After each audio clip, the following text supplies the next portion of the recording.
বুধবার সকালে বুবলি নিজের ফেসবুকে একটি স্ট্যাটাস দিয়েছেন। দর্শকদের জন্য স্ট্যাটাসটি তুলে ধরা হলো।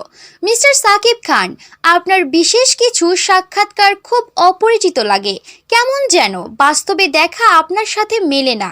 আপনি কি সবসময় সজ্ঞানে কথা বলেন, নাকি অজ্ঞানেও মাঝে মাঝে কথা বলেন, নাকি আপনার হয়ে আপনার একান্ত মুখপাত্ররাও কথা বলে? কিছুদিন পর পর হঠাৎ হঠাৎ করে আমাকে নিয়ে আপনার এরকম নিউজ দেখে খুব অবাক হয়ে ভাবি, হচ্ছে এটা কি? শেহজাদের মুখের দিকে তাকিয়ে আপনাকে নিয়ে অনেক কিছুই বলতে চাই না, এড়িয়ে যায়, কিন্তু আমার ছেলের সম্মানের জন্য যদি মা হয়ে আমাকে কথা বলতে হয়, সময় হলে অবশ্যই বলবো।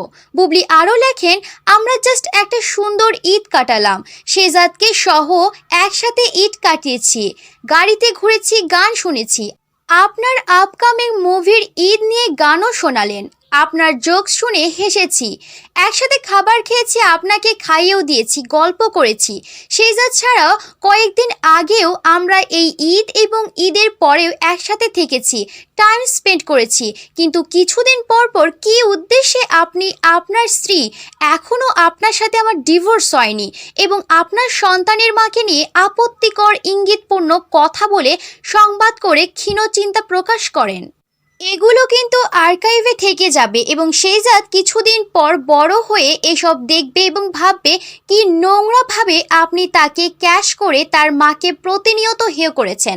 আপনাকে তো কোথাও কখনো অসম্মান করিনি বা অসম্মান করে কথা বলিনি, বরং যে কোনো অবস্থায় আপনাকে সম্মান দিয়ে পাশে থেকে নানাভাবে সাপোর্ট দিয়েছি। আপনার সমসাময়িক এত বিষয় থাকতে আপনি বিশেষ কিছু সাক্ষাৎকারে শুধু কিছুদিন পর পর আমাকে নিয়ে নিউজে খোঁচান কেন? উদ্দেশ্য কি? আগে তো কখনো এরকম করতেন না।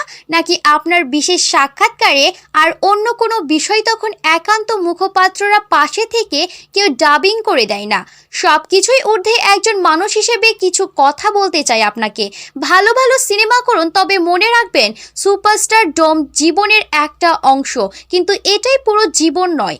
অনেকটা সময় পার হয়ে গিয়েছে, নিজের জীবনটাকে গোছান, সেটা যেভাবেই আপনার ভালো লাগে। আমি কখনোই আপনাকে কোনো ব্যাপারে ফোর্স করিনি, সব সিদ্ধান্ত দিন শেষে আপনারই ছিল।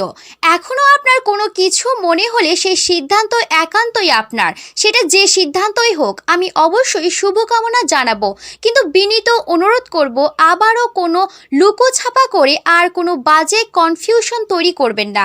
এবং শেহজাদের বাবা হিসেবে আমি যেমন আপনাকে সম্মান দেই, আপনিও সেটা করবেন। প্রসঙ্গত, দীর্ঘদিন আলোচনায় সাকিব বুবলির সম্পর্কে তাহলে কি এই পরিণতি? শুধু অফ স্ক্রিন নয়, ব্যক্তি জীবনেও বাইরে অন স্ক্রিনও এই জুটিকে আর দেখবেন না দর্শক, এমনটাই জানিয়েছেন সাকিব। নানা ধরনের গুজবের জবাবে সাকিব খান বলেন, বুবলির সঙ্গে আমি আর কোনো সিনেমাতে কাজ করব না, এটা চূড়ান্ত সিদ্ধান্ত। বুবলিকে আমার সঙ্গে আর অন স্ক্রিন অফ স্ক্রিন কোথাও দেখা যাবে না। আলোচিত প্রিয়তমা সিনেমার গল্পের প্রয়োজনে নতুন কাউকে দরকার ছিল, যে টুকটাক অভিনয় করেছে। বুবলি তো গত কয়েক বছরে ডজন খানেকের বেশি ছবিতে অভিনয় করেছে। তাছাড়া ছবির গল্পের সঙ্গে বুবলির বয়সও এখন কাভার করছে না, তাই এসব বিবেচনায় তাকে নেওয়া হয়নি, এমনটাই জানিয়েছেন সাকিব। তাই সিনেমায় অভিনয় করেছেন কলকাতার ইধিকা।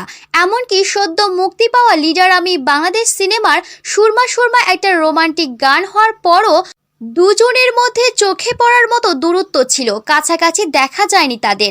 সাকিব গণমাধ্যমকে জানিয়েছেন, তার পুরো অভিনয় জীবনে এমনটা কখনো ঘটেনি। তিনি আর কোনোদিন বুবলির সঙ্গে স্ক্রিন শেয়ার করতে চান না। কাজের বাইরে ব্যক্তি জীবনে তাদের সম্পর্ক অনেক আগেই শেষ হয়ে গেছে, এমনটাও বলেছেন সাকিব খান। খুব স্পষ্টভাবে তিনি বলেন, বুবলির জীবন তার, আমার জীবন আমার। সন্তানের কারণে আমাদের যা করণীয় সেটাই হবে, দ্যাটস ইট। আবারও বলছি, তার সঙ্গে আমার অধ্যায় পুরোপুরি শেষ হয়ে গেছে।